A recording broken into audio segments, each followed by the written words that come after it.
Hey guys, Airyanya here. Welcome back to Let's Play Persona 3 Portable! Finally! We're going to Tartarus today. As you can see, this is a Tartarus episode, and thankfully it's a little bit shorter than my other one, so that's good. It's not exactly an hour long, but it's close. But, okay, actually I'll get to that in a second, because first, since we have Fuka, now we can use Mitsuru in our party, and of course I'm going to use her because she's awesome. And so, Here, since you have more than 3 other party members, you can now select who individually you want to use, because let's get going. You can only have 4 people at once, so. I'll try to meet your expectations. I'll obviously be using Akihiko, Mitsuru. You can choose between Junpei and Gakari, but I'm gonna pick Junpei. Alright, let's do this. And the main reason I picked Junpei is because I like to be versatile with my personas, and that includes being a healer. And getting healing personas is not very hard. You know, getting really supportive personas, and so I don't feel the need to use Ikari. So anyway, you can see all these requests I have to do while I'm in Tartarus. But, spoiler alert, I'm not going to show them all off, and there's a really good reason, and that's because I've had to record this entire thing. The video I recorded 3 times, in 3 different sittings, because the first time I played through it, I did all the grinding and everything, and, when that happened, my video got corrupted, and I couldn't use it, basically any of my content, which really sucks. So, I used like 1 or 2 clips from when I was using personas. That was all I could use. So there's that. And so I had to record all the video again. But then I had to record the video again afterwards to fuse all the personas again. Because since I was just, all I had to do was just get to, I had to beat the bosses and show off all the new personas, or not personas, but shadows. Because I had the save file from after my grinding session. I'm not about to do 6 hours of grinding again, unnecessarily. So I just had to show all of the floors and stuff up until I beat the last boss and I get the lost document and stuff, the old document and stuff like that. I had to show really important stuff, and because of that, I'm a little bit underleveled for the second boss. And I don't show off the requests, except for I think for 1 I was able to turn in. But it's not really that meaningful. You just get interesting dialogue. For the one where you have to fuse a Miragi onto a Vitala, you have to be kind of high level for that. But if you want, I can list it in the video description how to fuse it, but it's not that difficult. I don't know if the Vitala I end up fusing in the fusing part of this video actually gets Miragi, but it shouldn't be that difficult. But anyway, speaking of that, you will now be able to see at the end of the video, there's a full few minutes of just me fusing and fast forward. And that's so that you guys don't have to skip through the video if you're just looking for fusing components or ways or there are 3 of them. Give me a sec. Whatever. I'll scan the target. You can see all of the fusing I did at the end of the video, and I show all the personas I've used. So there you go. Now I wanted to get up to high levels so I could use the first tower persona, but I ended up just going not doing it because I did not feel like grinding even longer. I think I got up to like level 26 or 28 or something like that, and you have to be like level 31, and I was like, not worth it. Not worth it. Let me pitch in. It's not worth leveling, you know, like getting or maxing out the tower social link quicker than usual, because usually you don't get that. Usually, no, you're not that awesome. Alright, so that should be one of the few things I'm doing differently this episode. Also, I'm not going to say the enemy's weaknesses because, for one, I tend to scan enemies, so you can just see it for yourself, or if I already know it, I'll just use it. The exception are the enemies are weak to Garu, because I do not have a Garu spell yet. So if you see me not using an ability that the person is weak to, the shadow is weak to, they're probably weak to Garu. But if you want, I can list them in the video description below, so you guys can see what they're weak to if you're interested. There's one enemy. yeah, like, no, I think this is weak to Zio. Give me a sec. But I'll anyway, scan the target. that's beside the point. There are enemies that are weak to Garu in this area, so that might be why you want to bring Yukari, but I just don't like bringing Yukari. I don't like her in battle, sorry. I don't mind her as a person, but I really don't like her in battle, which is weird because the first time I played this game, I used her all the way to the end of the game. Because she is a good supportive character. She is. She gets really good healing early on. And you know, Garu, she's the only person who can learn Garu, so I mean, out of your other party members. Then again, what about the other elements? Now there are two enemies who can, or two party members who can learn Agi spells. What does he learn? Is it Bufu? In that case, then you don't need Mitsuru either. But yeah, like, not important anyway. Beside the point. So, another thing I'm going to do differently in this Tartarus episode, and hopefully ones to come, is that I'm going to try to hold a discussion, and I'm going to try to be completely as completely unbiased as I possibly can be, just so that I can just inform you guys. And I did a bunch of research for this, and hopefully it pays out. And I tried recording this before, but it didn't last for the 40 minutes. It lasted for about 30 minutes, and that's because I just started rambling. So I'm going to continue rambling, but still try to stay on track and still try to be informative while also discussing stuff. So if you have any comments you want to make about the things I said, you can start, you can put your reply down below in the comment section. But again, I'm going to try to be as unbiased as possible and just try to be level-headed and evenly critical. So today I'm going to discuss Persona 3 and Persona 4 and the differences between them and a few similarities as well. And this is mostly from my personal experiences, again, unbiased, and also from the research I found, so, or the data I found from researching. But yeah, so I'm not gonna tell you which one I prefer because I think it's kind of obvious, but I'm gonna try to be kind. And real quick, before I forget, I am considering let's playing Persona 4. For all of you guys out there who are interested in that, I'm considering it. I might have a hard time doing it just because it's, in my mind, it's completely different from Persona 3. Oh, another thing, if I say Persona 3 in this discussion, assume I'm talking about Persona 3 and Persona 3 FES, unless I state, sorry about that, unless I state specifically that I'm talking about Persona 3 Portable. Alright, I think that's all of the disclaimers I have, so now to click over to my notes.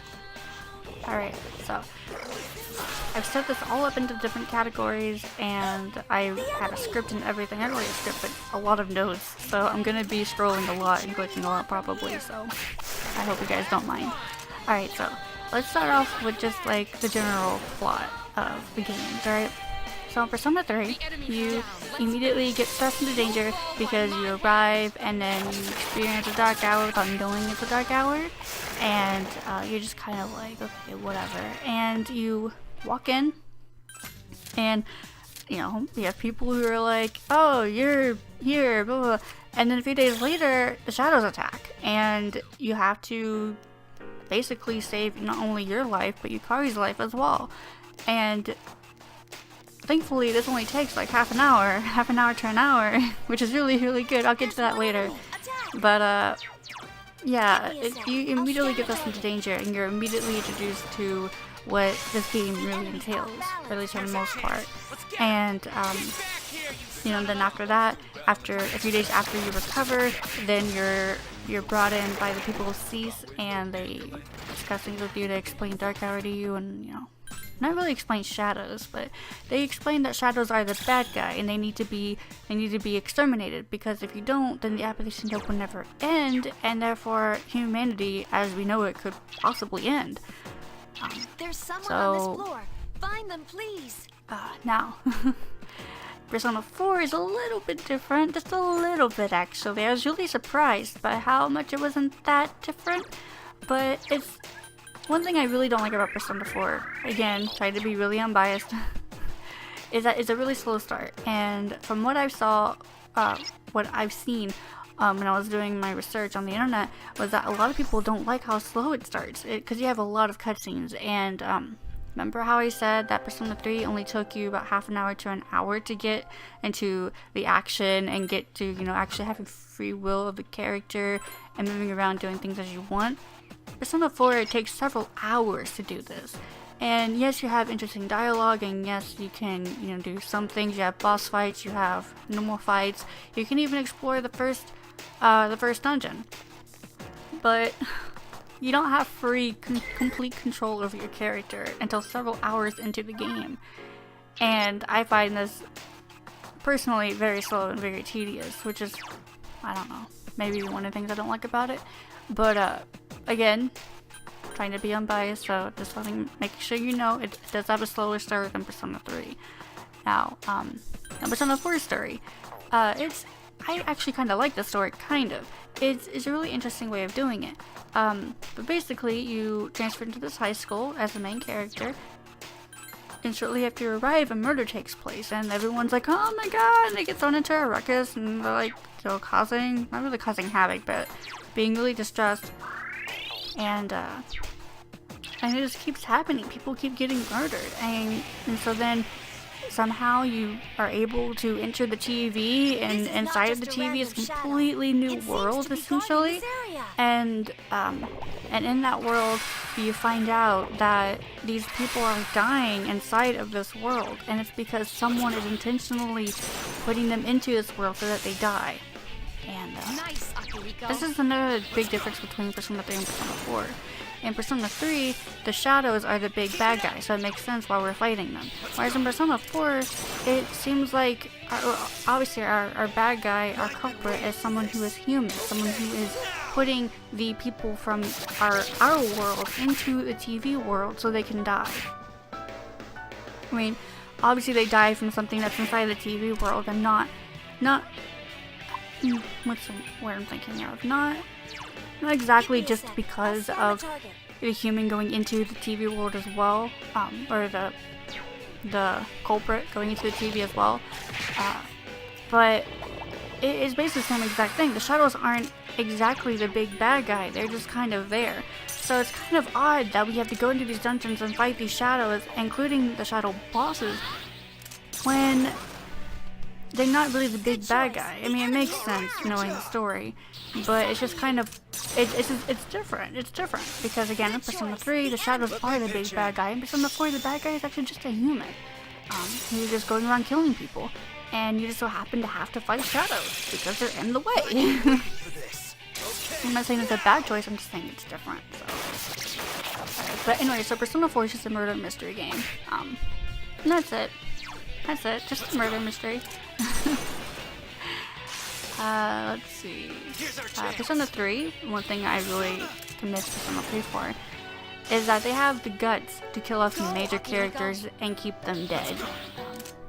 Like, there's no, oh hey, he somehow survived this near-death crisis, or oh hey, she fell from like 1,000 floors, but it's fine because she's a character in a video game, she can live.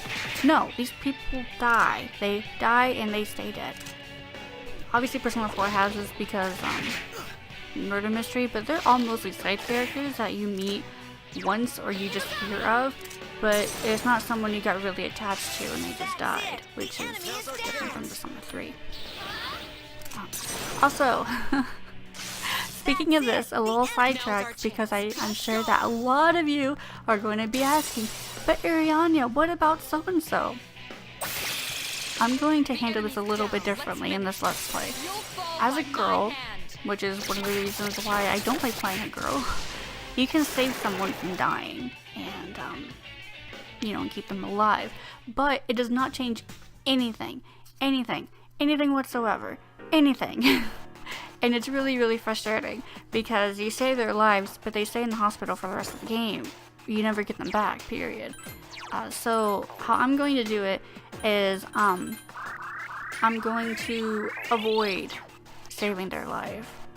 I'm not going to tell you how, but I'm going to avoid it. And hopefully this doesn't give away who the person is, but whatever. I'm going to do my best to avoid it, and I'll have a way of showing you the differences between saving them and having them die. So, but I'm going to have the person die, or the people die.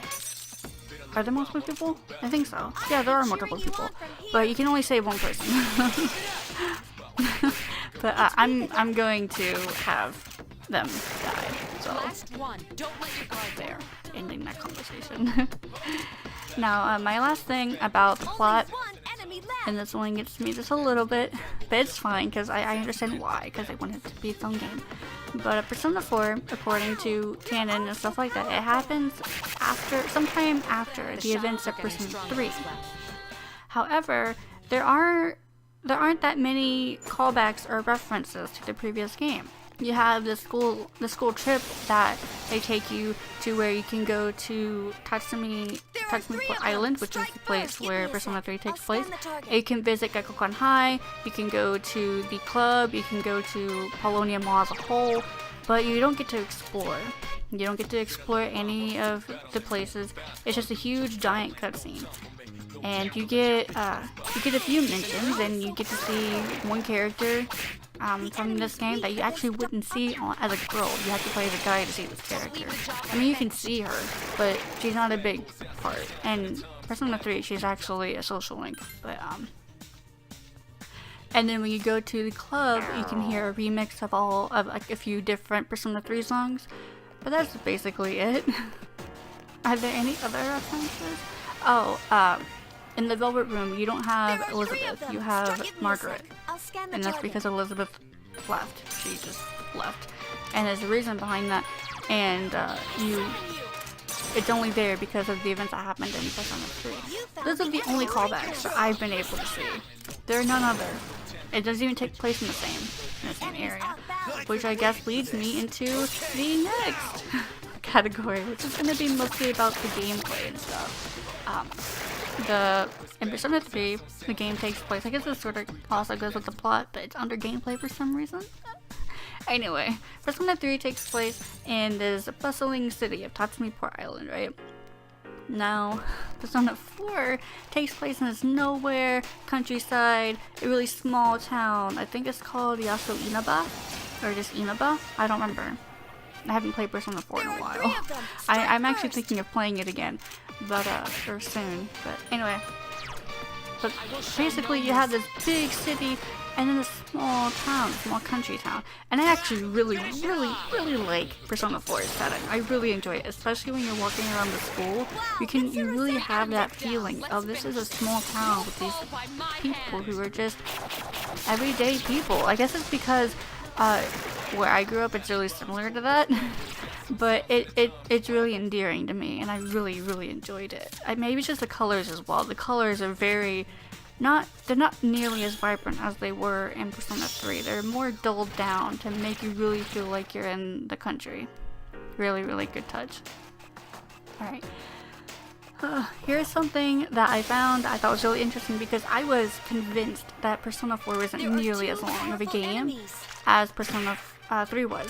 Even though they both take place over a year.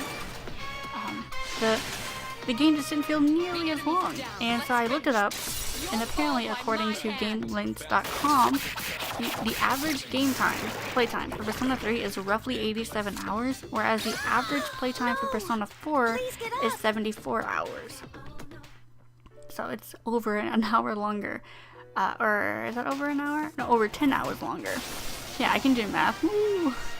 And maybe it's just because of... I don't know if this adds the answer to it. It didn't tell me if it did or not.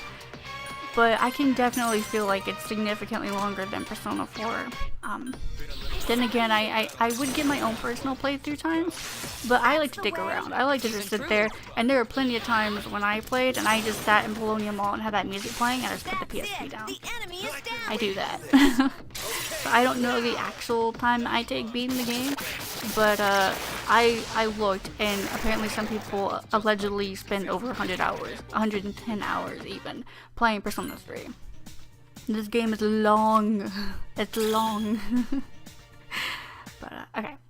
enough of that. I'm just making sure that you guys understand the length of this game. You'll be able to see it for yourself as I play the game. Then again, you don't really get the full effect unless you're doing all this Tartarus grinding stuff. A rare form. Alright. Destroy Now, it. this is something I touched on earlier, but the introductions to these games, the intro, start the game up, I can speak, start the game up, how long it takes you to get to the beginning cutscenes. Persona 3 takes half an hour to an hour, Persona 4 takes several hours.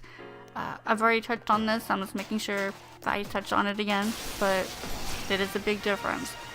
That you have to wait a whole lot longer. Some people like that. Some people don't mind the slow start because it introduces you to the world and the story and the characters, and that's not that bad. I didn't mind it the first time I played, but after I had to play it again because of my personal experience, I can just go ahead and tell you, it's not really that big of a deal. When I got the game, I didn't have a memory card, but I wanted to try it on my new PS2. So I played through it and I got to the first dungeon inside of the intro, because remember, if you guys remember, I said that during the beginning of the game in Persona 4 you play through the first dungeon, but you're still not technically in full range of your character. So I was playing through this and I died almost instantly. And yeah, that was a thing, and I couldn't save, so I had to do all that all over again. There are 4 enemies. Thankfully they have the triangle button for speeding things up, but there's no skip button. No skip button, which really sucks. Alright, something else I want to note that I don't have in here is that the difficulty level between Persona 3 and Persona 4 is kind of awkward, because Persona 4 feels like it's significantly harder, especially at the beginning of the game. For the first 3 dungeons or so, the game is ridiculously hard. And I don't know why. I really don't know why. And it makes me feel like this is an Atlas game, because Atlas games are known for being really difficult. And I've heard from people that Persona 3 is really difficult, but I've never had a problem with it. I've played on hard, and I've beaten it on hard, and I did just fine. I haven't tried Maniac yet, but maybe one day, maybe after I beat this LP, I'll go back and I'll play it on Maniac, because I just love this game so much. But I don't want to do it while I'm let's playing it, because I don't want to get confused. Alright. Enough of that. Alright. As far as the controls and basic gameplay, as far as those go, the gameplay and the control system for Persona 4 is basically identical to Persona 3, such as you still have your social links, you still have your party members, you can only use 4 people in a party at once. You still have side quests, although they're quite different. You don't go to Margaret in this case to get your side quests. Instead, you just talk to NPCs and you get their requests. And these are actually listed in your menu under quests. And they don't always contain just dungeon quests. They could just be go talk to this person, go feed this cat. There are some of those. And even fishing guys, you can go fishing. I love that. I love that so much. I love fishing in games. I adore it. I was so happy when I saw that. But now Margaret does have some requests, but it's not the side questing system. It's completely different. It's completely unrelated. So, alright, I'm making sure I note that in there, because some people could be like, well, Margaret does ask you to do some things. I'm like, but it's not the same thing. Alright, so speaking of the fishing minigame, I find it really relaxing and nice and calming and all that stuff, and maybe it's just because I like fishing. And yes, I mean even when you're trying to catch that fish, I like what they did with it too. You can only do it at certain times, or no, you can do it whenever you want. I don't think you can do it at night, because in the original Persona 4, you could only really go out at during the day. You could not go back outside after nighttime happened. I'm pretty damn sure. That was one of the things I was really jealous of when Persona 4 Golden came out, but that's beside the point. But yeah, the fishing minigame I highly approve of, so there's that. Alright. Last thing I'm going to put into this before we start going into the dungeon crawling aspects is that in Persona 4 it's more highly advised, or maybe not advised, but maybe more basically, when you max out a social link in Persona 4, the characters if they are one of your party members, their personas evolve and become better. Get better stats, get better resistances, etc, etc. Spoiler alert, the same thing happens in Persona 3, but it's not when you max out their social link. We'll get to that way later in the game. But Persona 3's, your characters in Persona 3, their personas do evolve, but not until a very long time. In Persona 4, it happens when you max out their social link. So it's kind of gearing you towards, hey, make sure you do max out these social links. And even beyond that, Margaret even calls you multiple times to remind you that having a social life is important. So it's really, really implied, or I'm trying to think of the word, like it really pushes you into making sure that you do max your social links, at least with the people who are in your main party. So if you like using certain characters, make sure you go out of your way to max your social links quickly so you can have their better personas. I don't know if this is a good or bad game design aspect thing. I don't know. I tend to just, when I first played the game, I was just casually, not really maxing everything out. I just wanted to hang out with people who I thought were interesting, and it didn't always consist of people who were my main party. So I don't know. I really don't know what that means, but take it as you will. Just difference. Alright, now we're gonna get into the dungeons, and this is where things get really interesting, because I actually really approve of what they did in Persona 4, for the most part. Alright, so as far as the battle mechanics go, they take after Persona 3 Portable's mechanics, such as being able to control your party members in battle. Again, in Persona 3 and Persona 3 FPS, you can only put tactics on your character and your party members. You couldn't control them directly. But in Persona 4, you can control them directly. They still have the tactics option for some reason, but there's just a direct control option or whatever it is in there. So there you go. Also, you can change that outside of battle. You don't have to be in battle to change that, which is really nice, because I tend to forget after getting a new party member in Persona 3. I'm sure you guys have noticed. But so there's that. Let's see. This is another one of my favorite things, or one of them. This is one of my favorite things. There are multiple dungeons in Persona 4, rather than just being the one. Oops, I hit the microphone. Oh jeez, I'm sorry. There's multiple dungeons in Persona 4, rather than there being just the one big Tartarus in Persona 3. And the reason for this is because whenever someone gets put into TV and you have to go rescue them before they're killed, the dungeon is morphed to represent that character, and I think it's really cool, because even the final boss for that dungeon is representative of that character, of the victim.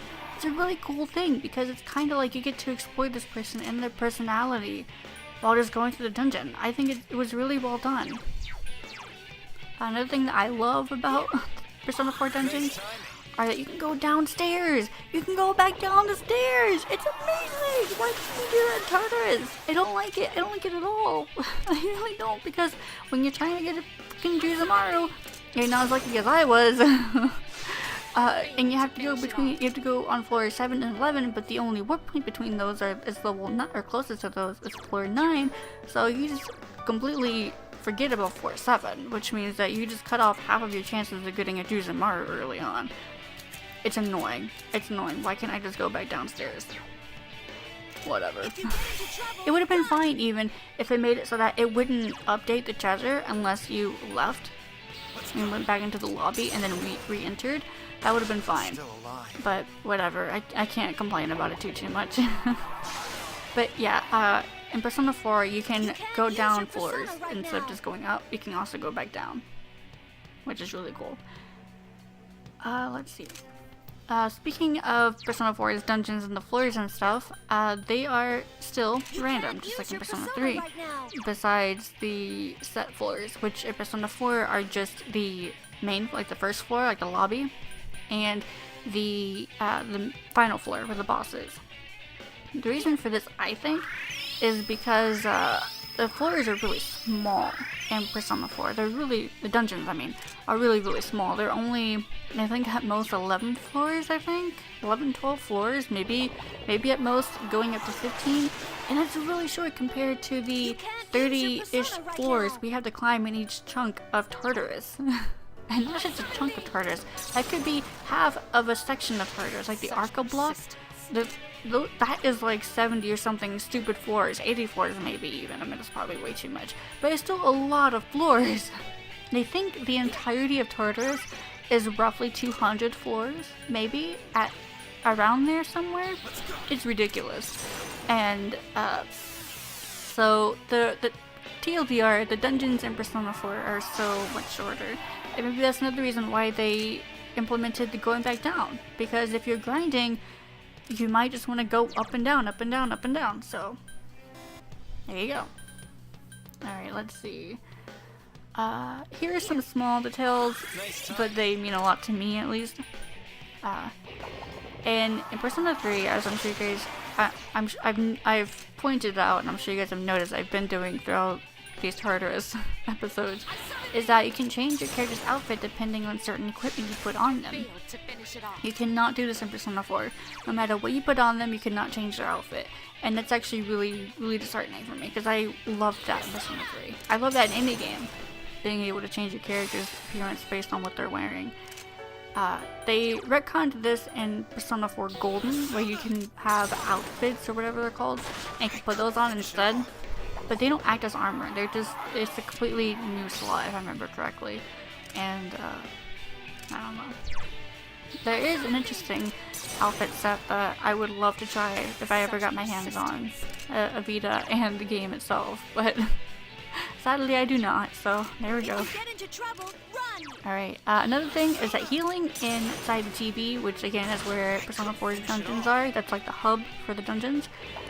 Healing there is really expensive, and it only restores your SP, so sometimes you just have to get screwed over not having SP ever, because healing, you have to heal, and so you have to have a lot of items that can restore not only your HP but your SP as well. And you will learn very quickly how amazing it is to use HP attacks instead of using SP attacks. It's amazing. It's amazing. Alright, and for the last thing about the dungeons, is that I've noticed while doing this Let's Play Persona 3, that if you are filling out your compendium, your Persona compendium pretty well and regularly, you can usually have at least one Persona that's good for that area. Such as this area we're going through right now, having Agi and Zio, and maybe Bufu is good, and Garu earlier on would have been good too. But you can easily get all of these. And we have the characters we have right now easily fill those roles. If you have Akihiko for Zio, Mitsuru for Bufu, and Junpei for Agi, like there's no reason why you shouldn't be doing fine.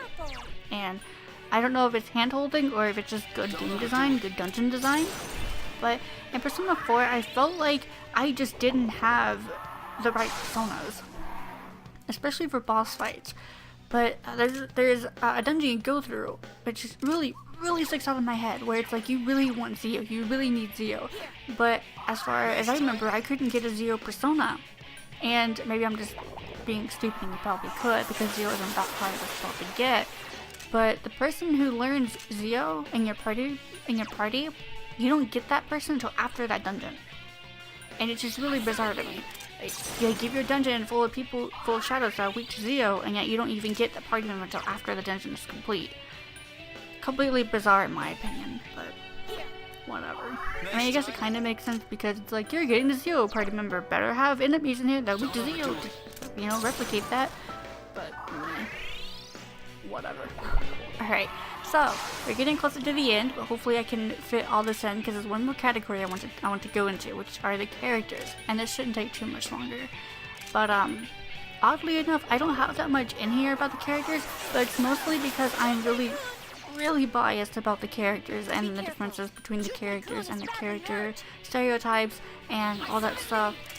between these two games. I'm really passionate about this, and I feel like if I let myself get too into this, I'll become stupidly biased, and I really don't want that, so. Alright, so first off, I'm going to explain the differences between the main characters. In Persona 3, you're a high school student who just returned to Tatsuniport Island after 10 years of being away from this place. In the movie, which is amazing by the way, the first movie, amazing. I haven't seen the second one yet, but the first one's good. They note that that the reason why the main character is jumping around from place to place is because he's having to jump relatives. Because if you guys remember, his parents died 10 years prior in an accident. They kind of mention this at the beginning of the game quite a lot with Miss Toriumi and Yukari talking to us. But yeah, our parents died early on, 10 years ago, and that's why we don't have parents, and that's why we're staying at the dorm, at least in my opinion. We came here, stayed at the dorm, so we don't have to stay with our relatives, and we can live on our own, basically. But, also, the main character is very, well, this is going to be really hard to explain because you've seen the female main character, and she was created, as far as I can tell, to completely be the opposite of the male main character. So I'm going to talk about him instead. But he's very nonchalant, very unemotional, and very cold almost. And in Persona 4, the main character comes off as a little bit of a douche, but not really because he's still kind of funny. But he's also slightly offensive, but it's okay because he's still funny and he's cool and suave and blah blah blah. And I think I prefer the character in Persona 3 just because his personality, there's a reason behind why he acts the way he does. Whereas in Persona 4, he's just kind of a douche just because he wants to be. That's just how he is. Another reason why I prefer the character in Persona 3 is because of the way that they implemented him, the way they wrote him, and how you can so easily put yourself in his shoes and become him. Whereas in Persona 4, he feels like his own character. He feels like it feels like he's already developed as a character, and he has his own personality, his own wills, his own thoughts, his own reasonings. It's just kind of odd, because then why would you let us name him, or why would you let us control him to this extent? Then again, in the original Personas 1 and 2 and the second 2, I haven't played the second 2, but I've played 1 and 2, for the most part. They have their own personalities as well. But it's just, maybe I just got way too attached to the way Persona 3 did it. But If you get into trouble, I feel like it's a major difference that needs to be said. So now to continue talking about Persona 4, these two people are actually really similar. They both moved to the place that they're in. They're both high school students. Now the difference is that Persona 4's main character moved to where he is from the big city because he's living with his uncle and his cousin for a year, since his parents are working abroad and he needs a place to stay, so he's staying with his uncle and his cousin for a year, and that's why he's there. Still alive. They both have their reasons, and they're both realistic reasons, so I don't mind it. Alright, let's see, how can I say this without being too crazy about it? In both games, they have a very similar cast stereotype, I guess could be a decent way of putting it. Examples would be the bro best friend, you guys know him best as Junpei in Persona 3, and the character in Persona 4 is named Yosuke. And then you have the punch before thinking guy, you know, the guy who's all action and doesn't really like to think about his actions, just kind of likes to do it. And in Persona 3, obviously that's Akihiko. In Persona 4, that's Kanji. And then finally, the last example I have is the girl best friend, who's kind of independent, really strong-willed, stuff like that. Persona 3, that's Yukari, and Persona 4, that is Chie. And these are kind of iffy descriptions, but hopefully you can get the idea. But basically, they're really similar characters in both games. And I'm not sure if I liked it or not, because they're kind of just making a mold and being, okay, we need a character to fill this mold and this mold and this mold. And I'm worried they're going to continue that in Persona 5. I hope not. I hope not, because I'm really looking forward to Persona 5. But we'll see. There's someone on this Now, floor. I'm going Find to them, quickly please. put in an anecdote here. I actually really like what they did with the Persona 4 characters, to some extent. They tried new things, they tried interesting things, and they tried things that they probably wouldn't try again for a while. And I'm really thankful that they did, even though some of it came off wrong. You know, it didn't quite hit the mark, but it touched me, and I'm sure that it really touched other people. And I think it was a good step in the right direction. I just hope that they improve it later on and continue to improve it. So, alright, last thing that I'm sure everyone, or at least Paladin will want me to mention, is that the big bad in Persona 4, kind of unrealistic, kind of can't really get to it in a realistic manner to that conclusion. Persona 3, it makes a whole lot more sense, at least sort of, if you're playing as a boy, it makes a bit more sense. But the big bad kind of misses its mark in Persona 4. I didn't even guess it. I was like, who is it? Who is it? And then it got spoiled for me, and I never would have guessed it otherwise. Alright. Now, finally, before I end this, before we go to the fusing part, I would talk about the music, but I'm completely biased because Persona 3's music is amazing. That's all. I'm not going to talk about the music. Hopefully this discussion was good enough for you guys. If I missed a few things, let me know in the comment section below, and we can continue having discussions there. But anyway, next time we are going to go back to our daily lives and doing stuff. Actually, I have a few more minutes to go, so oh, here I'm showing off what we need for this upcoming time. So make sure you have I had a list and I don't have it with me, but I do have all the arcanas I need, so just we can be safe and just get these. But yeah, so those are the personas I have and all the arcanas I have. Again, you can level up to like level 31 or something stupid like that if you want to get a tower arcana, but it's not needed. So I think it's gonna be about it. I hope you guys enjoyed this new way of doing Tartarus episodes. It's really stressful for me, but I'm glad to finally have it done. And let me know what you guys thought, and if you want me to do something different, let me know and I'll keep trying to make sure these Tartarus episodes are interesting. So alright, hope you guys are having a fantastic day. Thank you so much for watching this, and I'll see you guys next time. Bye!